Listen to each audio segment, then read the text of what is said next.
अस्सलाम वालेकुम फ्रेंड्स, उम्मीद है कि आप खैरियत से होंगे। क्राइम और साइकोपैथी की गुफ्तगू में जब जेफरी डेमन का जिक्र होता है तो लोगों के रोंगटे खड़े हो जाते हैं। 2022 में इसकी सीरीज़ भी बन चुकी है। जब लोगों को खौफनाक मर्डर जुल्म का पता लगता है तो वो हैरत से यही पूछते हैं कि ये मासूम चेहरे के पीछे ऐसा खूनखार दरिंदा छुपा हुआ है। एक मासूम दिखने वाला अपने विक्टिम का गोश्त खा लेता है। इस सीरीज़ के बारे में लोग इससे वाकिफ़ हैं, लेकिन इसके पीछे छुपी रियल स्टोरी के बारे में वाकिफ़ नहीं। जेफरी डैमर, इसका रियल नाम मिल्कर वॉकिल था। ये अमेरिकन सीरियल किलर और सेक्स ऑफेंडर था। जेफरी 1978-1991 के अंदर 17 मर्डर कर चुका था। इसमें लोगों का बुरी तरह से रेप करना, नेक्रोफोलिया और कैनिबलिज्म शामिल था और जिस्म के पार्ट्स को काट देना।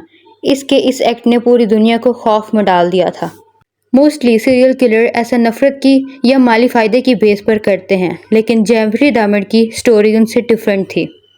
ही simply do it because it makes them happy just for their satisfaction. ये साइकोलॉजी की ऐसी टर्म है जो सिर्फ साइकोपैथी इससे वाकिफ हो सकते हैं। जेफरी डैमर को ना तो उनसे नफरत थी और ना ही कोई माली फ़ायदा था, बल्कि वो सिर्फ अपनी सेटिस्फेक्शन के लिए ये सब करता था।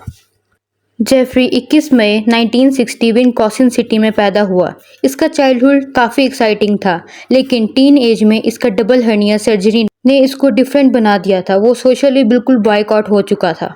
उसने अपने इर्द गिर्द की सारी ही रौनक खो दी थी और कुछ टाइम बाद उसकी इस बीमारी को लेकर उसके पेरेंट्स के बीच भी डाइवोर्स हो गई, जिसका उसके दिमाग पर बहुत ही बुरा असर पड़ा। उसके बाद उसने हैवी ड्रिंकिंग, स्मोकिंग और डिफरेंट तरह के नशे करने शुरू कर दिए। बालिग होने पर उसको ये पता चलता है कि वो एक होमोसेक्सुअल है और वो लड़के के साथ अफेयर भी रख चुका था। होमोसेक्सुअल होने के साथ साथ उसके अजीब शौक जैसे मुर्दा जानवरों में इंटरेस्ट लेना, बचपन में कुत्ते बिल्लियों की डेड बॉडीज़ के साथ खेलना, उनको बुरी तरीके से मारकर उनकी हड्डियां जमा करना, जो कि ये सब नॉर्मल नहीं था, लेकिन उसके पेरेंट्स ने कभी ये नोटिस नहीं किया। अगर शायद किया होता तो आज ये ना होता। ये सब अर्ली साइन थे जिसने इसके ब्रेन को मुर्दा लाशों से डिसेंटिसीज किया। जेफरी ने अपना फर्स्ट मर्डर 1978 में किया जब उसकी उम्र 18 साल थी। एक दिन इसने हिच नामी लड़के हाइकर को ड्रिंक के बहाने से बुलाया।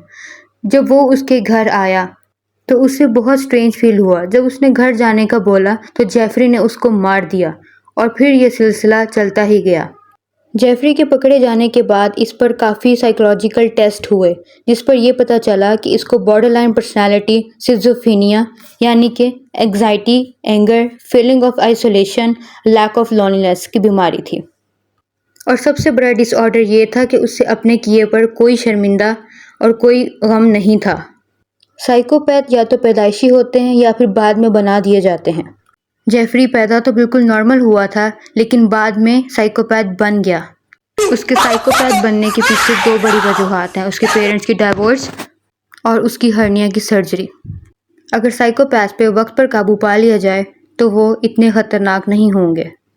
इसके बाद जेफरी डैमर को 1994 में जेल हो गई थी और उसको फांसी की सज़ा दे दी गई थी। तो दोस्तों, उम्मीद है कि मेरी आज की वीडियो आपको अच्छी लगी होगी, और अगर अच्छी लगी है तो इसको लाइक करना और चैनल को सब्सक्राइब करना मत भूलिएगा। सी यू नेक्स्ट टाइम। अल्लाह हाफ़िज़।